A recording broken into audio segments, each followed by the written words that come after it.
Sa mga pasyente. Part din ng medicine. Sa mga pasyente. Para may remembrance tayo, no? Pero hindi na makikita mo ka, ano. Ano yan, yung anong bilbusa? Hindi, basta tumigil ka lang muna. Mamaya po. Ano na, hilot na. Marami siyang bukol-bukol. Oo, may system eh. Tama nakapama agad.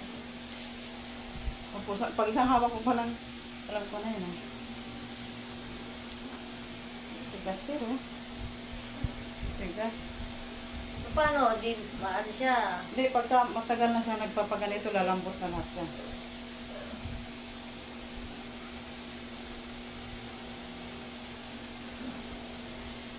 Marami siyang matigas pa. Maraming lamig. Hindi, yung mga bukol-bukol. Meron talaga yan.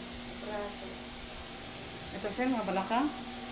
Pag matagal ka tayo. Kasi pag siyempre yan ang iyong ano ng ito. Pinaka ano ng ano. Ito sa Siyempre balakang pa ko, ako. masakit dito. Hindi ko ano.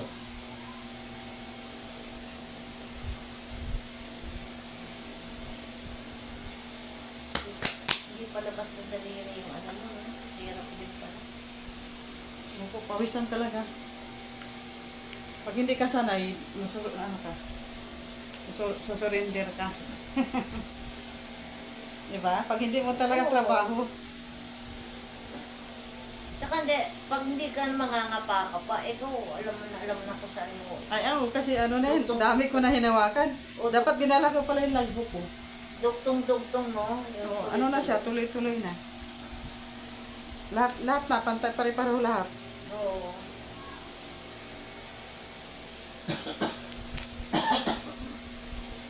Tsaka hindi ako tumitingin ng oras. Kailangan tapusin talaga lahat yan. Kahit mag-overtime pa. Kumbaga, sa ano, hanggat may pain, inaano mo, binubuwag mo. Ano po? Hanggat mayroong nararamdaman kang mga bukol-bukol ng pain dyan. Ito, masakit ko siya. Hindi. Bukol siya. Eh, gano'n nga yung sabi ko sa'yo. Madumi yung dugo mo. Oh. Kasi pagka ganyan, madumi daw yung dugo, sabi ng doktor. Pag maraming bukol sa katawan. Buti ang maloob sa'yo, iba, di ba laba?